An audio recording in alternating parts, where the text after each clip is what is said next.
Peace and blessings. Welcome back to the channel once again, where we talk all things health and healing from a holistic perspective. And today will be no different.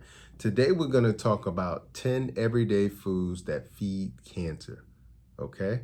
Now, the reason why I'm having this conversation is because I often hear people who get a cancer diagnosis, when they are diagnosed with it, their doctor often tells them that, hey, this is the diagnosis. And one of the things that people ask immediately after that, they're trying to figure out what to do. One of the questions that people often ask is, should I eat anything different? And I think that's one of the most intelligent questions you can ask. Because what that says is, from the patient standpoint, they understand what they have been eating isn't good. And so they understand that, hey, I need to change some things. So what the patient is really asking is, what do I need to do differently? And the primary question that most people are trying to kind of get the answer to is, what foods help with this? And then the other thing they want to know is, I know I've been eating some stuff I shouldn't be eating. So what foods hurt this? And that's the question that people really want to know. Like, what did I do to contribute to this? And so often the answer that they get is that, oh, this has nothing to do with your diet. I've even heard this when it comes to people who are diagnosed with stomach and colorectal cancer. Their healthcare practitioner telling them this has nothing to do with your diet. And so let me first say this. It's important to know and understand that despite the fact that that's constantly regurgitated, like this has nothing to do with your diet, and they're constantly looking at the genetics to determine, the genetic risk factors for certain, cancers, or to determine your likelihood of getting it, they're always looking at genetics. But let me say this. We do know what causes cancer. Like, we know there are a lot of things that are called carcinogens. The reason why they're called carcinogens is because they are known to cause cancer. So you can't say that we don't know, because we have things that are called carcinogens. And what you're going to find is many of the things that I'm going to name in just a second are well-known carcinogens. And not only are they well-known carcinogens, they are banned in other countries and not banned here in the US.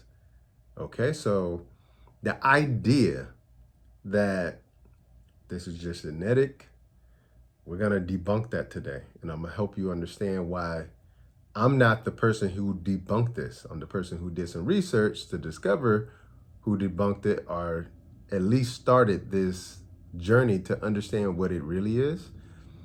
And now, in my mind, I'm putting things together to help people understand it from a very simple perspective, okay? Now, the first thing I think is really important to know and understand is all cancer is cell division out of control, okay? And cell division leads to dysregulation of cell growth.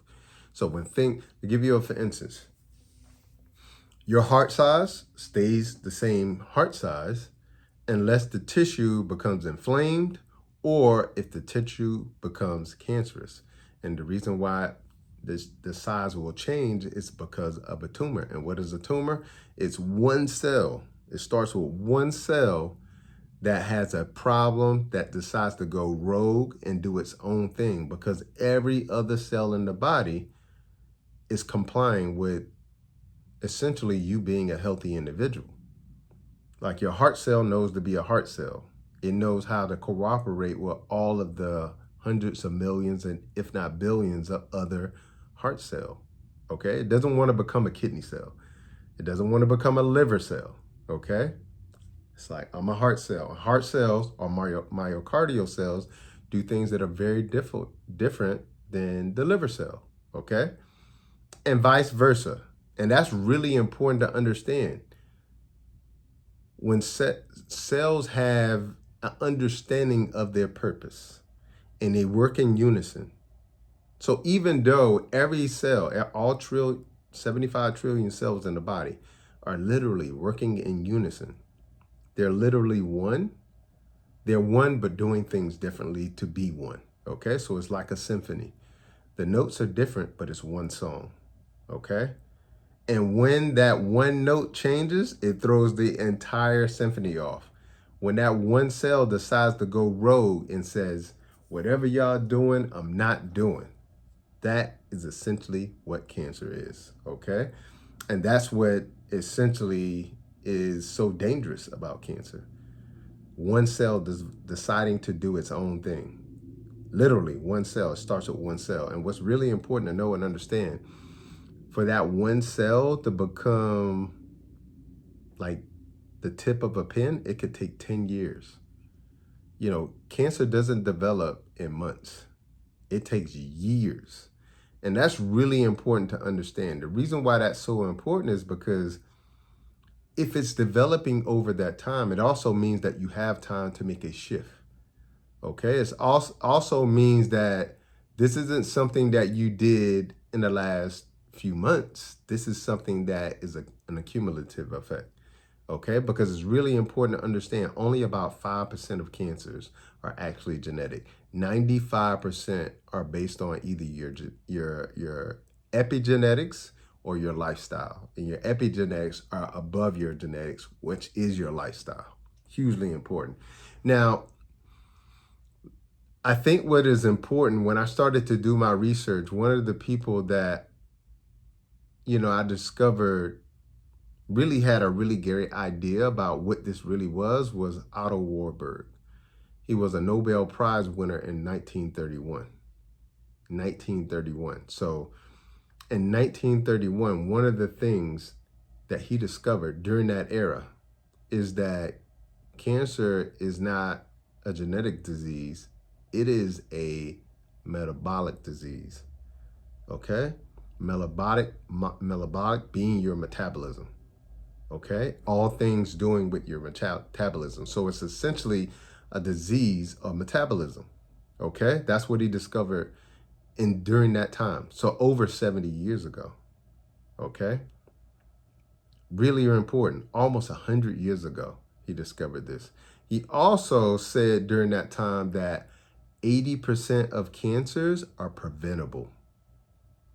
80% of cancers are preventable. He said this almost 100 years ago. Okay? And one of the things, and this wasn't even what he got the Nobel Prize for, one of the things that he discovered as it relates to cancer and metabolism is that when the blood becomes acidic, and the blood can become acidic due to a lot of things, okay? But primarily, there's a shift in how oxygen is conveyed inside of the cell, okay? And that shift in how oxygen is displayed inside of the cell is what switches the metabolism from cellular respiration, which uses oxygen, to fermentation. Okay, now when you think fermentation, think fermented vegetables. Okay, what happens when something ferments? Okay, all right, so think about that. One is the normal process, which is cellular respiration, which is using oxygen, which is what we need because oxygen is the number one nutrient in life. There's nothing more important than oxygen. We can go months without food. I've done a 21-day liquid fast. Months without food. We can go 7 to 10 days without water. But if we go 3 to 4 minutes without oxygen, life ceases to exist. So oxygen is the number one nutrient. And when it comes to this, what happens is that when oxygen, which typically is on the hemoglobin inside of the red blood cell, doesn't go inside of what is called the mitochondria, which is essentially like the powerhouse. That's where we make all our energy in our bodies. That oxygen is supposed to go from that hemoglobin into that mitochondria to complete what's called cellular respiration. When it doesn't do that, because the blood becomes, the body becomes acidic, okay? When it doesn't do that properly, or say for instance, actually in the blood, when the blood isn't acidic enough, sometimes when it's a breathing issue, okay? This is what switches the metabolism. The metabolism goes for what's normal from cellular respiration to fermentation. Fermentation is what cancer cells use. Healthy cells use cellular respiration, okay? Really important. And all of the foods that I'm gonna name is what switches that metabolism from cellular respiration to fermentation. Hugely important. So what I'm saying is this is the metabolic component. The metabolic component is the mitochondrial dysfunction. Your mitochondria is where you make all of your energy, okay? And so if that's the case, energy is metabolism, okay? Because typically we look at energy in the form of calories, okay? And calories are often looked at in terms of like food and how many calories it has, because when you eat that food is metabolized, really burned down to pull out the energy, okay? It pulls out the glucose. That glucose is used in the mitochondria to make ATP, which is energy units, okay? When that mitochondria becomes dysfunctional, now you got a problem, okay? So this is why it's a metabolism issue, okay? And what is the primary determinant of metabolism? It's your fuel. It's your food. That's your primary determinant of your metabolism. So when your metabolism becomes unhealthy, essentially what's happening is you're getting mitochondrial dysfunction. And when you get mitochondrial dysfunction, at some point you're going to switch to fermentation. Fermentation is the system whereby cancer thrives on. It does not require oxygen, okay? It produces more lactate. Hugely important, making the body very acidic, okay? And one of the things that Otto Warburg said, the Nobel Prize winner, also said that cancer can't thrive in an environment that is oxygenated. And what did I just say? The oxygen isn't getting inside of the mitochondria, okay? So cancer can't thrive in an environment where it actually is getting in the mitochondria. And cancer can't thrive in an environment that is alkaline, that is not acidic, okay? Meaning inside of the cell. Hugely important, hugely important. So I needed to give you that understanding first so that you can understand that and walk away from this idea that it's genetic, so there's nothing I need to do. My mom had it, my grandmother had it, 2 aunties had it, so there's nothing I need to do. We need to walk away from that because it's really important to understand that. Are there genetic components to certain diseases? Yes. As I said before, 5% of cancers are actually linked to a genetic component. But genes are also like light switches. They can be turned on and they can be turned off.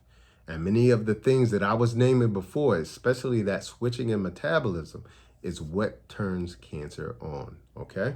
Now, as I go through these foods, what's really important to understand is that because by the time we get to the end, you're going to start to ask yourself, man, this is probably most of what I eat every day. And then you're going to say, well, why is all of these foods that I'm naming the most prevalent foods in the supermarket? These are the foods that are always marketed, okay? And why would they allow these foods to be in our food supply? Well, what's really important to understand is when they look at things that are toxic, we can say carcinogenic, or we can say just toxic. But when they look at things that are toxic or carcinogenic, they're looking at them individually. The issue is that they're not looking at toxicity in totality. They're not looking at the fact that when you eat this, when you turn the cereal box on this label and you look at those 50 ingredients, they're not looking at what happens with all these toxins at once going in your body. And not only are they not looking at it in that way, they're not looking at it, what if you give yourself a dose of this every day? And that is the big issue. They look at them separately. So they're looking at the potassium bromate in your bread separately, okay? They're not accounting for that you're also eating other things that have nitrates in them that also cause that are also carcinogenic. They're not thinking about the household chemicals that are being used that are also carcinogenic. They're not thinking about the things that are being put in the air. They're not thinking about these things in totality. And it's that cumulative effect of all of these toxins, all of them coming into the body at once, giving yourself sometimes 2 and 3 daily doses of it, that equals you being an unhealthy individual. Hugely important. So without any further ado, let's get into these 10 everyday foods that are feeding cancer. Okay. Now, this isn't just a conversation for somebody who's older. This isn't just a conversation for those who have people in their family with cancer. This isn't just a conversation for somebody who's been diagnosed with it. It's hugely important to understand that cancer rates have gone up tremendously in the last 3-4 years, like 200 to 300%. Okay, so this is for everybody. And as I said before, cancer takes about 10 to 15 years to develop in the body. So prevention starts today. It doesn't start when you get it. When you get it or you get the diagnosis, you're working backwards. Okay, prevention starts today. So number one, the first food that is carcinogenic, that feeds cancer, is processed refined meats. Okay, I'm talking about your turkey meat, your bologna meat, your hot dogs, your hamburgers, you name it. Okay, your bacon, the list goes on and on. Processed refined meats, and I've said this before, are a level 1 carcinogen, and they're known to cause cancer to the same tune of plutonium, uranium, and cigarettes. They're in the same category. Okay, so these foods shouldn't even be in the supermarket. They're that toxic. They shouldn't even be a choice. Okay, but they are a choice, and they are a choice that people are eating multiple times a day. So they're giving themselves multiple doses every day. All right. Number 2, added sugar. Okay, sugar feeds cancer. Okay, sugar doesn't create cancer; it feeds cancer. That's really important. What creates cancer is the metabolic dysfunction that I talked about earlier, the mitochondrial dysfunction. Once the cells become dysfunctional in terms of their metabolism, now they're using fermentation. This is why eating sugar is so dangerous at that point. You're literally feeding the cancerous cell at that point. And we've seen under a microscope, when we look at somebody's PET scan, we know we use a PET scan because cancerous tissue feeds on sugar at 10 times the rate as healthy tissue. Now, I'll tell you, there are people who refute this because they'll say, well, we did the further research, and what we found was it wasn't the tumor itself or the cancerous cells that were eating the sugar, it was the tissue around the tumor, okay? It's important to know that that tissue around the tumor is not like the healthy tissue, because the healthy tissue doesn't consume sugar at that rate. So what's happened is using that healthy tissue to insulate itself. The same way that cancerous cells actually use a process called angioedema. That means that it's taking your blood supply from other areas to nourish itself so that can grow. All right, so you can't say that it doesn't feed cancer because it's using that sugar to feed the growth, the cells that are around it. So it does, okay? And 70% of foods in the supermarket today have added sugar. And not only that, added sugar causes systemic inflammation. That's inflammation all over the body, which damages the mitochondria, which I said before, when your mitochondria becomes dysfunctional and damaged, now you have a metabolic issue, which is the baseline of what's causing this in the first place, okay?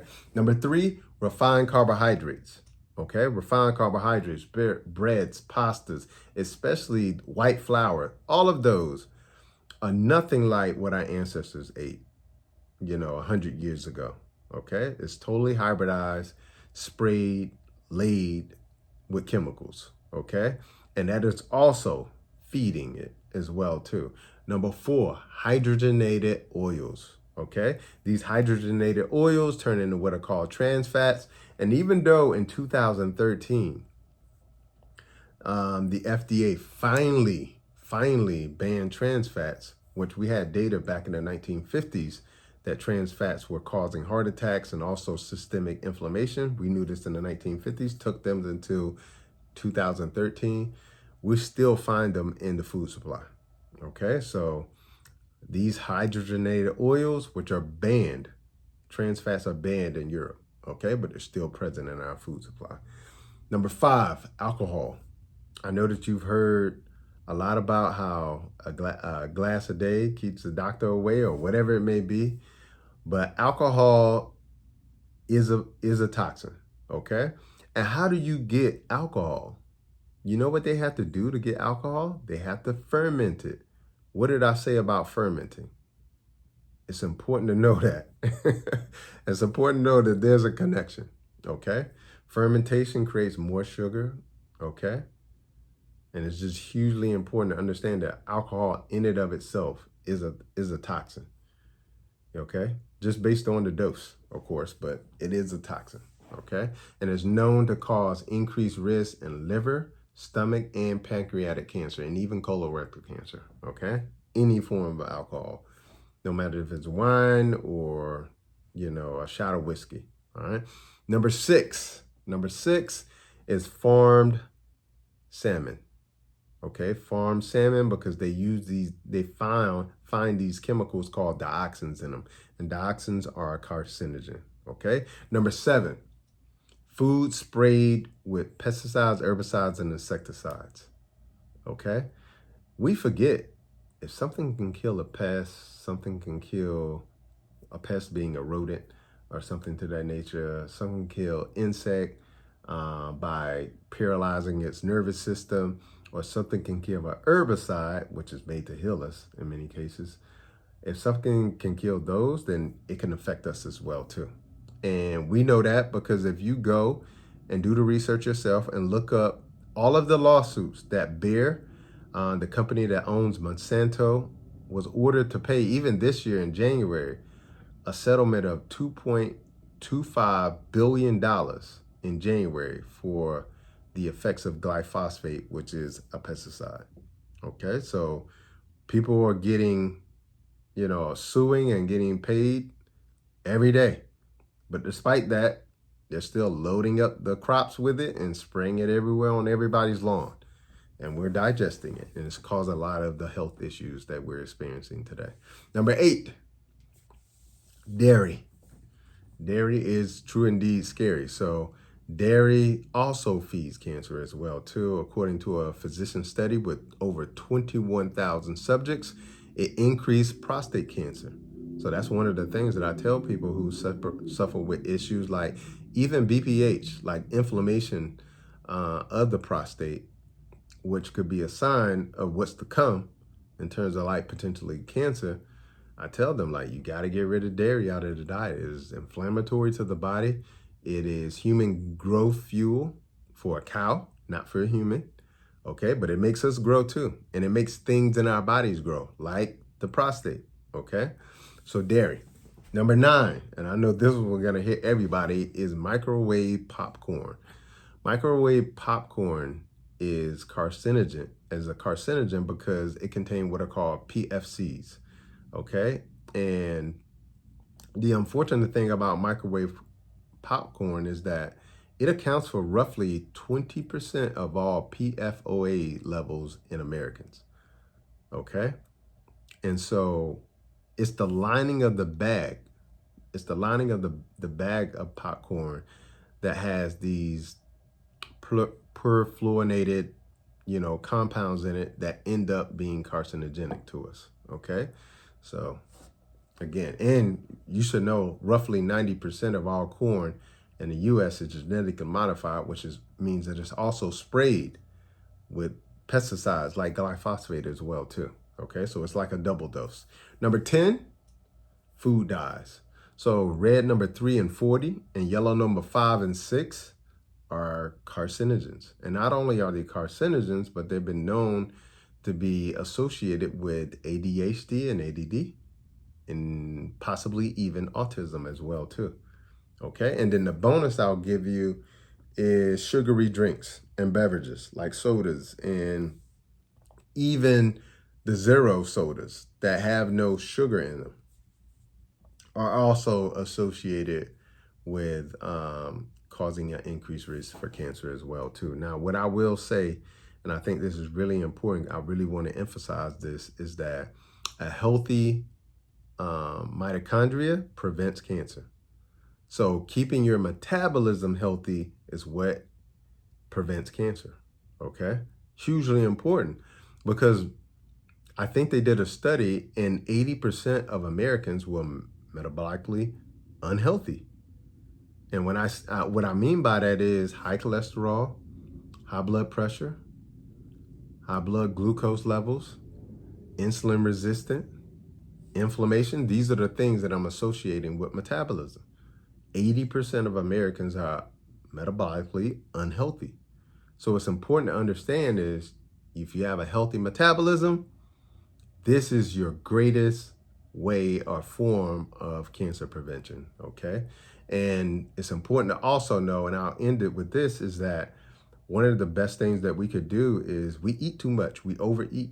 And our ancestors, for hundreds of thousands of years, were essentially fasting every day because food wasn't in abundance like it was. You couldn't go to an app or go to a store to pick up food. You had to grow it, and you had to go hunt for it or whatever it may be. And so most people didn't have the resources that we have today, and in terms of like food being so affordable that we throw away food. We throw away 25% of our food. So our ancestors were fasting every day. They probably had maybe 1 or 2 meals, and it was probably 1/4 of what we eat today, or at least a half, at max a half of what we eat today in terms of like calories. So they were in calorie deficit, they were fasting, they were in states of ketosis all the time. And that is the difference between us and them. And this is why you can't say, well, I'll just eat like my grandmother did or my great grandmother did. This is why you can't do that, because everything we're eating is totally different. How much we eat is totally different. And the environment in which we're living in is totally different. Cell phones, EMF, chemtrails, I can go down the list. So it's just really important to understand that it is very different. If you have enjoyed today's video, make sure you hit that subscribe button, hit that notification button, share this with somebody so that we can get this out there. Because when people ask that question, is there something I could do differently with my diet? This is really where you start. You want us to get these things that are actually contributing to the condition out of the diet first, and then start to add things in that are not only healthy and anti-inflammatory, but in many cases turn those cancer genes off, which are oncogenes, and turn those tumor suppressor genes on, okay? Until the next time, peace and blessings and Godspeed.